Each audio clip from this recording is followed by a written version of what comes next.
try to draw things that make sense to me, right? So whenever you see stuff in sketches, it's things that I'm thinking about. It is sometimes fun to just overanalyze stuff for the sake of it, and that is what we're going to be doing on this podcast series. I would say that the two of you, I think, are type 2 junkies. Fun is fun is fun, you know? It's just one word for it, but actually there are different types of fun. You thought you were going to die, basically, every episode. If you got sent home, that was it. But it did make a good story, and it did completely change my life. Yeah, I hated it, but it was great. And actually, you know what? I'll be there next week. Skiing down a mountain is fun, right? But climbing up, that's hard. That's not fun. Or is it? Or how about that story you always tell that has everyone on the edge of their seats? The one when you were scared out of your wits? Was that fun? We think we just might have the answer. Hello and welcome to Sketchplanations, the podcast. Now, depending on how it is you've come about to be listening to this right now, that title, Sketchplanations, the podcast, may or may not make that much sense to you. So let me just break it down quickly. Firstly, you know what a podcast is, right? Well, this is one of those. And we're going to be talking about a thing called Sketchplanations. And Sketchplanations is a collection of sketches and illustrations you can find online where each sketch attempts to explain something from the world around us. Hence, sketch, explanations, sketchplanations. And that could be an explanation of a philosophy or a phenomena, or some advice or a theory, or some physical entity or system of some kind, or even just ideas and musings. There's all sorts in there. All that, suffice to say really, that if you don't know what Sketchplanations is, then you're probably best off having a little look online. And you can have a mooch through all of the sketches at sketchplanations.com, or just search for Sketchplanations on Instagram or Twitter. You'll find it. Alternatively, the links to all those are in the description for this podcast. Now, a minute ago I said that in this podcast, we're going to be talking about this thing called Sketchplanations. Who's we? Well, I'm Rob Bell, an engineer and TV presenter, and I'm joined by two of my very close friends who I've known for a long old time now, since studying engineering with them both at university. That's John O'Hay, creator of and brains behind Sketchplanations, and Tom Pellerow, aka Inventor Tom, aka Torpedo Tommy, aka The Apprentice winner from the telly in 2011. Gents, hello, how are we doing? Good, thank you. Very good, thank you. Very good. What's been going on? Tommy, been up to much since winning The Apprentice 12 years ago? I'm well, thank you. I'm still working with Lord Sugar. I am still running an apprentice business, and I'm very excited to be talking to the two of you tonight, and hopefully for many more. Who knows where this may lead? I was I had a little look online when just reminding myself of who you are. That's dangerous. I mean, I know who you are. You're my mate, but I was reminded of the fact that you, of all the Apprentice winners, you've had the worst run of form ever. And I think that record still sticks today. You lost 8 tasks and won 3, but still came out on top. To lose 8? I thought I only lost 7. 8? Yeah, no, I don't. I can't believe. According to the Radio Times, could any ever beat that record and still survive to the end? So yeah, but you did it. Anyway, good to have you on board, Tommy. Jono. Hello, mate. Hello. You all right? Keeping busy? Yeah, very good, thank you. So aside from Sketchplanations, I spend my time busy running product development and since starting Sketchplanations at various startups, and so that's most of my time. But the rest of it, try and funnel all my knowledge and everything I learn into Sketchplanations, which we're going to talk about. And now we've started a podcast, boys. I mean, that's exciting, isn't it? It's slightly funny because the point of Sketchplanations originally was all about the visuals, but actually somebody sent me some feedback really early on. He said it's all about the content, it's about the ideas, and so actually it makes a ton of sense. Let's talk about these ideas. How many do you reckon you've done? 809. Yeah, 809 listeners. That's how many potentially you might have to put up with this, and that number is always growing every week. John puts one out one a week. We're never going to catch up. Do you think we should be doing 2 or 3 a week to try and catch up? So, because I tried to sum up as best as I could what Sketchplanations is in my intro there. I mean, essentially, go and look it up, right? And once you see it, you'll get what it is. That's the essence of it. I mean, how would you try and describe in a nutshell what Sketchplanations is, Jono, and then Tommy? Yeah, I mean, from my point of view, I've always been trying to. I put it down like explain the world in a sketch, but sooner or later, yes, good strap line. Sooner or later, the way that I think about it is everything that I know will be out there on Sketchplanations, Oh, that's good. Yeah, so gradually I'm taking little pieces of my brain, everything that I've learned through the years, and I'm still learning. And people are telling me about, like, oh, here's this cool thing you should know about. And I think, oh, that would make a cool sketch. People need to know about this. And so gradually it's getting on there. And I read a lot of books, but it takes a lot of effort to read a lot of books. And so sometimes it's just nice to have everything sort of, summarized neatly in a sketch which you remember and take away and can get the hang of and get the idea straight up front with no effort. So that's what I try to do with it. Have you tried to explain to people what Sketchplanations is, Tommy? Yes, I tried to explain to someone today, and I didn't do a very good job. But ultimately, Jono has this amazing talent of taking potentially a very, very complicated subject, occasionally relatively simple, and just turning it into oh, I get it. Oh, that's so obvious. And then having seen them develop over the last, is it 10 years, 5 years, 8 years, Johnny? 10 years now. Is it 10 years? 10 years. They've just improved so much in terms of the quality and the ambition on them as well. And also, every time I see them, I think that probably took hours. And my gosh, his wife, Maria, is just a saint. And so in this podcast series, we're going to select a different sketch from the archive each episode, that extensive archive, and we're going to explore it a little deeper. All right. I mean, it kind of struck me that it does feel like we're massacring all the very hard work that you've done, Jono, in painstakingly distilling something down to a simple sketch, and here we are exploding it all back out again.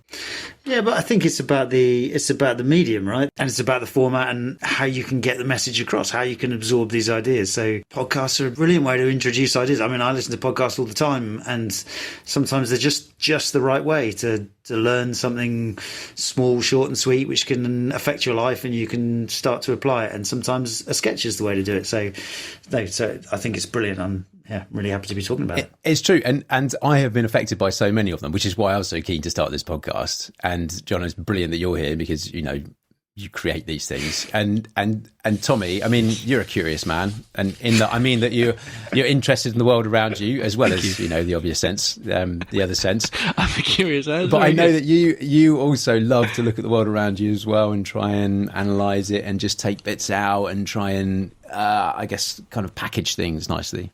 Yeah, I love making things.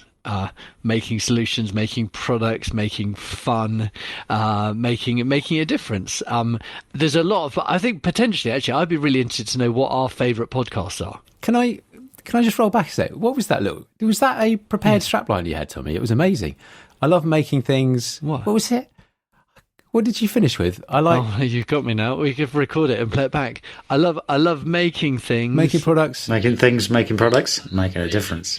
And making a difference. Have you rehearsed that before? Because that was pretty good. I'm doing a little bit of work at the moment about what is my core values and stuff and thinking about these things. And I realised that actually it started with my core values is just having fun. And I was like, yes, I do love having fun, but actually I'm more probably about making things. I do love to try and make a difference. I think, I doubt anyone will listen to what I'm saying on these sketchplanations and learn anything, but I can hope that might. You never know. Or make a difference to them. You never know. You never know. I mean, it is sometimes fun to just overanalyze stuff for the sake of it. And that is pretty much exactly what we're going to be doing on this podcast series. So I'm going to suggest we crack on and get on with the episode 1. Please. Let's do it.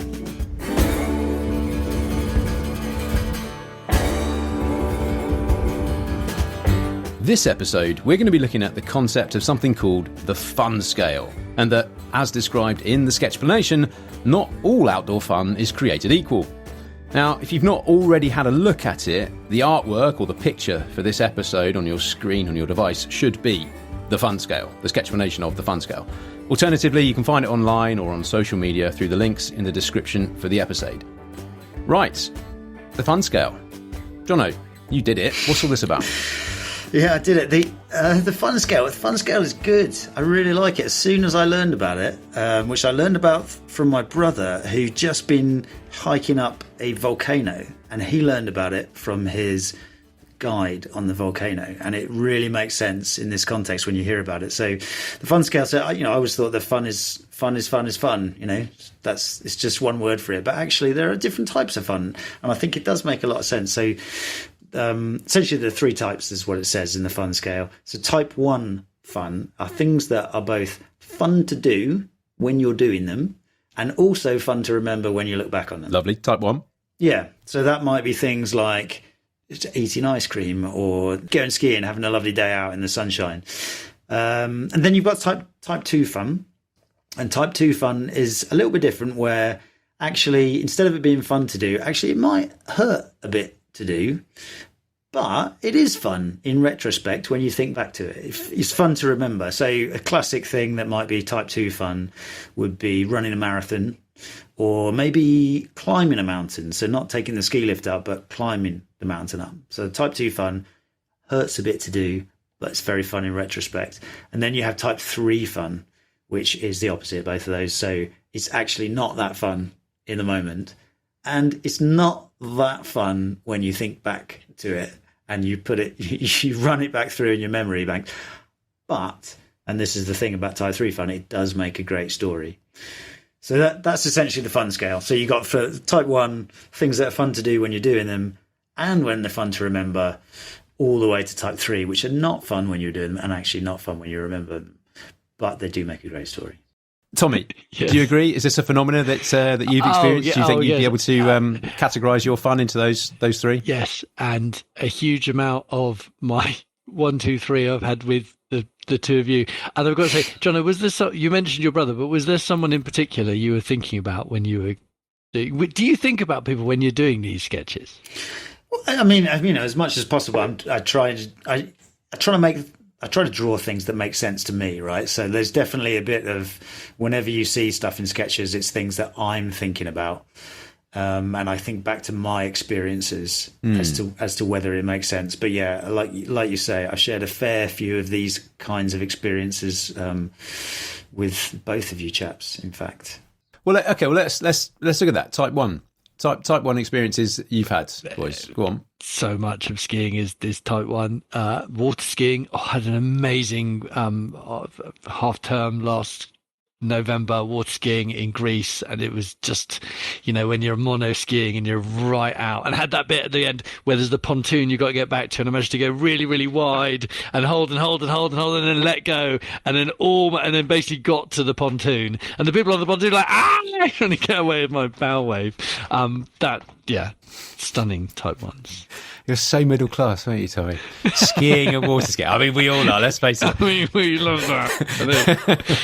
It's just what the world needs. 3 more middle class men. No, but I was thinking about this as well. I was thinking about like water skiing, wakeboarding as well. Wakeboarding, I've got a slightly, cooler, younger edge on it. And it is fun, right? Until you wipe out, and water at speed is like concrete. And I was thinking about one of the times when I took a hard old hit on the wakeboard. I mean, it's like being punched in the face.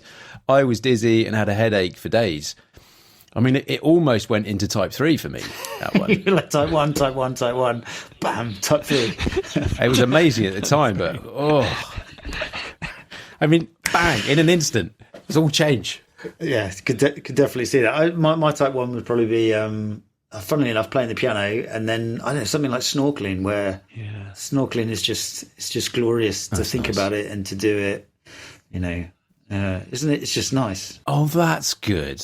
Because I like the addition of a bit of hardship in there to distinguish between 1 and 2 quite clearly. And for me, I was thinking about exercising. So cycling, running, swimming, hiking, all that kind of stuff. When it's just casual and I'm out with someone, we're having a chat.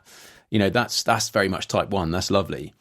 As soon as it's a race or I'm training hard for something, that then steps into type 2, where it actually hurts, but it feels quite good afterwards. I would say that the two of you, I think, are type 2 junkies, because a lot of like the marathons you run, the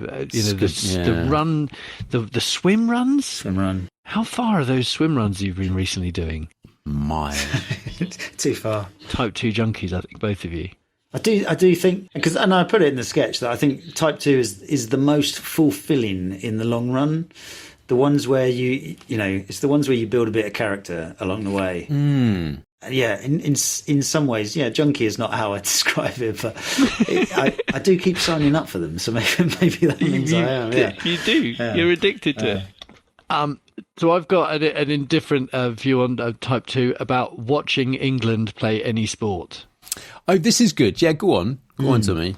Like World Cup cricket, especially that 50 over World Cup cricket, where we should never have won, and you're just dying because you're like, I don't want to. I have it a lot with watching England play cricket, and the fact that whenever I actually watch them live, we do seem to do worse. My dad has the same view, so you're like, I really want to watch it, but I know that if I turn it off, we'll probably get some wickets, and it's just horrible. But you really, really want to watch it. It's a really important game.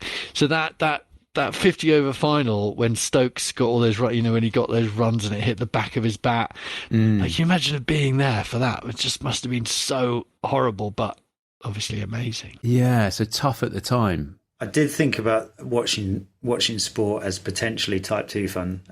Having been a football fan all my life through ups and downs, and a lot of downs, and you're like, there's a lot of pain in watching sports, so you voluntarily put yourself through, and yet at the end of it, maybe it is one of those sort of things that builds you up in the long run. I'm not sure. I mean, I was thinking about, I like building stuff, making stuff, making a difference, but sometimes it is a physical effort, and you're like, oh, you're cursing it, you're absolutely cursing it, but then when you can stand back and go, oh yeah, no, that was quite good actually. I did quite enjoy that challenge. But one of the big differences for me was often whether I was doing something on my own or doing it with somebody else. If I'm going for a run with somebody else, that's much more type 1 fun for me than it would be type 2. I don't get much type 1 fun from going for a run on my own, ever really. Okay, so normally when you're running on your own, you're pushing yourself much harder. Yeah, it's just not very fun. I don't really enjoy it. I'm just trying to think, like almost all outdoor stuff I do with people. I just very rarely do it by myself. But I have definitely done a lot of things which I'd class as type 2 fun, where if you had the energy to keep talking, it would be like that type 1 fun where you go for a jog, but you've run out of that energy. You've run out of those reserves of patience and endurance that you're just grinding it out after a while, and all the chat stops, and you're just one step after the other. So yeah, I can definitely relate to the type 1 fun. If you go for a run with somebody, lovely, and you're chatting all the way. But you do that for 20 miles, and then it's suddenly a different type of thing, isn't it? Let's do that next time we go for a longer run. We'll just label each bit. I think we've gone into type 2 here now, mate. Yeah, I think you're right. And then towards the end, hey up. Yeah. Type 1's back. I thought you were going to say type 3. I'm calling the ambulance. Well, so we've done a lot of 1s and 2s here. But type 3, the sources of good stories. Yeah, things that are not fun to do when you're there, and not fun even when you think back on them, really. And come on, we've all got type 3 stories. Mine were mostly mountain related, actually. Mountains are a big source of that kind of thing, yeah. Yeah, they're big dangerous places. You get into sticky situations. Or rivers that go through mountains. Well, that's what I was thinking. Like the Yukon River. That was probably my main type 3. Stuck in the Yukon for a few days because the vehicle I was travelling in broke down. It was going to take a week to fix it. Got bored. I was with some friends, so we hired a canoe, a kayak, and went paddling down the Yukon River that 2 weeks prior had been like thick ice that trucks were driving across. And because we were bored and we'd been going for ages, we decided to take on some rapids, which none of us were qualified or prepared or experienced with. And we went down and we lost our vessel. We lost the kayak. It's up in Russia probably now. And we were dumped out into freezing cold water through rapids, and then had a 11-hour hike back home through the wilderness where you didn't see or hear anybody. You didn't even see signs of civilization, just massive, like, wild cat prints in the mud and in the sand. But we made it back, and it made for a great story. But yeah, it was tough at the time. Although, it was, I don't know, how can you think? You can't remember now, it was so long ago, but it was quite fun. It was Alaska, wasn't it? It was up in the Yukon. Because I was sort of supposed to be with you, because I joined you about 2 you weeks did. later, didn't I? And I remember hearing about it, going, if I'd been there, I would have died. I don't think I would have been able to get out of that water or survive that cold. It's like, thank God I wasn't actually there on that particular story, because that was hardcore. You guys were in the full on in the paper and everything, weren't you? Yeah, well, it made a good story. You made a good story. I mean, that is an excellent one. I did put, make a good story. In this sketch, I put a picture of a bear with some backpackers, because that's one of the things that comes to mind there, and I think that is the sort of one of the elements of Type 3 where you're like, there has to be this moment where you don't quite know how it's going to work out, or if you're actually in real trouble, that kind of thing. I remember a campsite in California where we went to, and it turns out, the campground we went to was known as Bear Central, which I didn't realise when we booked it. And so as you're sort of, as we were having dinner and brushing our teeth, you just hear like all these pots and pans banging from around the campground. And you're like, oh, that's a bit funny. What are they doing? And then you realise that they're doing it because the bears just walked up to their camp, and then all the pots and pans, the banging starts getting nearer and nearer. At one point, we were brushing our teeth, and like 3 or 4 bears come walking up, and we did exactly what you're not supposed to do, which is we got in the car, shut the door. I think we locked it, which obviously makes no sense at all. You're supposed to. What the ranger told us: treat him like your neighbour's dog, and give him a shout, look big, and send him away. But I just remember going, I think we should get in the car right now. Yeah. I think we should I get know in you the said car. you don't do that. Yeah, Honk the horn. about that. There you go. That's it. Why do you not get in a car if there's a That's a bear? good question. I mean, I think it's all about the behaviour, like training the bears. Like you're supposed to make it. Treat them like your neighbour's dog. Like they shouldn't be there. Send them away.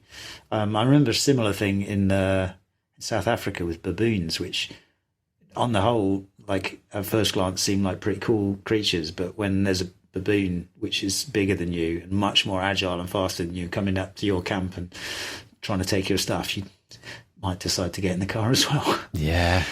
You can have my pot noodle, mate.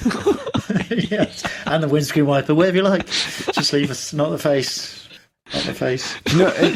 Johnny, you are an incredibly talented man, as Tommy said, and your sketches, I'm sure we'll come on to these and many more. But I love the way you've drawn the two guys, the two hikers in the Type 3 fun sketch with the bear. You can tell they're both going, oh.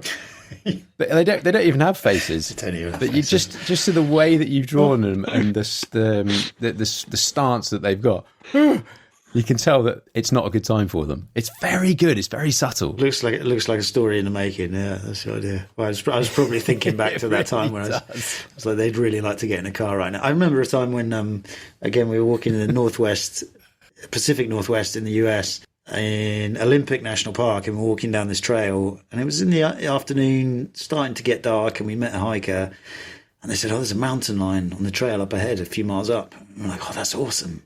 Never seen a mountain lion. I'd love to see a mountain lion. And then as we walked on and realised we didn't see anybody else walking outwards anymore, like, oh, there's a mountain lion up ahead. Maybe we don't want to see a mountain lion. Yeah, and maybe that was a Type 3 fun as well. I do really want to see a mountain lion. What would happen if I did see a mountain lion? But I'm actually really scared now about seeing a mountain lion. Yeah. Tommy, Type 3 fun? Stories, experiences? The Apprentice, every single episode of that horrific experience, of the boardrooms especially. Oh, the boardrooms were so bad. They were so difficult. They were so serious. So like you thought you were going to die. Basically, every episode. If you got sent home, that was it. That was your life. That was your career. That was everything. Oh man, gone. And so you're just on absolute edge. And the people you're around, you don't have any friends in that room. You got no one you can banter with. It's just really sad. And you're all in a suit. You're in a suit the whole time, so you're really kind of done up. I've told you know the story how they filmed 2 endings, don't you? So I first was told that Helen had won, and so you're there, and then your whole just world collapses because and then he just looks at me and starts laughing and says, "Oh, your face is a picture," and then says, "Oh, we've got to refilm it." And you're like, "Cheers, mate." Oh, you actually, this is like my whole life, and you've just But it did make a good story, and it did completely change my life for the better. And but even now, hearing the music of it is horrific. Yeah, still. Yeah, fair play, mate. That was quite a long-lasting Type 3, inverted commas, fun experience. That was weeks. Yeah, 8 weeks, 7, 8 weeks. That was brutal. That was brutal. There were little bits of fun in amongst it. There were little bits of satisfaction in it. But that's Type 3 scar for life. Yeah, it takes... I really struggle to watch them still. I know it's on at the moment, but I really struggle to watch it because it's just... it's 10, 12 years on, still very tricky. I mean, we can all relate, it sounds like, to the Type 1, 2 and 3 scale of fun. Do you think most people would probably be able to relate to that? Yeah, definitely. I immediately wonder if there's a Type 4. I'm trying to work out what the Type 4 is. Is that death or something? There's no story. You don't enjoy it. It's not a good story. Where's Tom? Well, I was thinking more about along the lines of what you were saying earlier, Tommy, about spectating sport. So it is an experience for you, but it's almost a second-hand experience of what's happening. So it's not something you're necessarily doing. And I thought about what about other people's Type 3 stories, but you're witnessing them. Mm-hmm. I'm thinking about Knowlesy falling down a crevasse and disappearing again off of a mountain. Yeah. Not fun at all for him. Quite funny. I'm also thinking of Knowles doing a full-on backflip. Yeah, and breaking his back. And landing on his head, basically. You were also there. Yeah, I was. For that. And... You, I think, found it incredibly amusing, if I'm not mistaken. You have, look, if you'd been there, it was funny to watch, but the consequences of it weren't funny. But then he was all right, and so then it is quite funny. I wonder how he would describe that. No, it's definitely a Type 3 for him. It's definitely a Type 3. There's nothing fun about it at all, but it's a great story. But I was watching it, so what was that like for me? Is that maybe a Type 4? I don't know. I think the incredible thing about the human condition is our ability to kind of think we are that person doing that thing. So I think when we're watching sport, we think we are the striker, we think we are the batsman, the bowler. Like, we as humans just have this incredible ability to imagine we are that. When I think of the three types and how it's gone when I've related it to people, when people have come across it, I think normally when you think of fun, you just think of the Type 1, and I think the twist in it is and the most interesting one is the Type 2, where you're like, you know what, I get a lot out of Type 2 fun, even though I don't think it's fun, and it's massive, right? You think of all the like all the obstacle courses, the Tough Mudders and stuff like that, where people are working really hard and like, this is terrible, and then they come back and you look at their faces at the end and it's like, they're so happy, and they're full of joy, and it's amazing, and you come back and you're like, what an experience that was. And to say that is fun, even when if you were to ask them at the time when they're covered in mud and they're cold and whatever and tired, they would say, no, it's not fun. But actually, maybe it was kind of fun. I think cold water swimming is another one, which is kind of crazy. Like, it's one of these ones to look at. It's sort of baffling. You're like, why would you do that? Yeah. Marathons, even park run for a lot of people as well. So many people doing all these things, but there's enough in it to go, yeah, that was great. I hated it, but it was great. I'll do it again. yeah, I hated it, but it was great. And actually, you know what? I'll be there next week. Yeah. And so I think that's really the thing where you're like, Type 2 fun. It is kind of interesting. Yeah. I don't know if you've ever read any Calvin and Hobbes, but the one that always comes to mind to me is Calvin and Hobbes' dad. And it's such an interesting contrast in Calvin. It's such a great cartoon with this Calvin, the 6-year-old, and his dad. And his dad, he's like, up at 6 a.m., 10-mile bike in the freezing snow, and then a bowl of plain oatmeal. What a day. and Calvin, as a 6-year-old, can't understand it at all. And he's always like, Calvin, go do something you hate. Being miserable builds character. Yes. You know what? There's something in that. And I think there's something in that in the Type 2 fun. So that always comes to mind when I think of the fun scale, is Calvin's dad. Do you think as we age, we go through, like, all kids do is Type 1 and they don't really get Type 2? Yeah, that's a good point. I think you hit the nail on the head earlier, Tommy. I think I probably am a bit of a Type 2 pervert. I love it. But I prefer that to junkie. It's good. Junkie, sorry. Yeah, I love it. I do. I thrive off it. I don't know why, but I do. You really love it. And I think you're right. I know what you mean, though. Maybe with age. Takes a bit. It's a bit like a midlife crisis. You suddenly start embracing the type 2.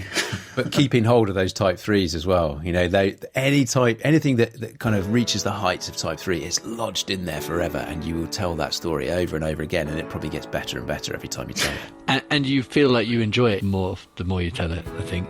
I think we convince ourselves that actually we really enjoyed it. We really didn't enjoy it, but we really enjoyed it. I think probably to conclude, I reckon the fun scale is definitely a thing. And I think we're pretty confident that most people can relate to it in some shape or form. Please feel free to leave comments about your experiences of the fun scale on the social media posts on Instagram or Twitter for this particular Sketchplanation. And again, the links to this sketch are in the podcast episode description down below. And we'll all very much enjoy reading those later on. Otherwise, I think we'll leave it there for now. I think that's it. The fun scale, done. Nice one. Thank you, chaps.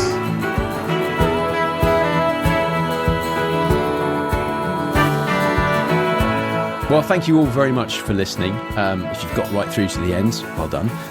We know you have a choice of podcast, and we're delighted you've chosen to put your ears into ours. Obviously, please feel free to like and subscribe to the rest of the series. Otherwise, we'll be back next week with another topic, another one of Jono's fantastic Sketchplanations to do chat all over. Until then, goodbye, stay well, cheers. Bye-bye. Thank you. Goodbye.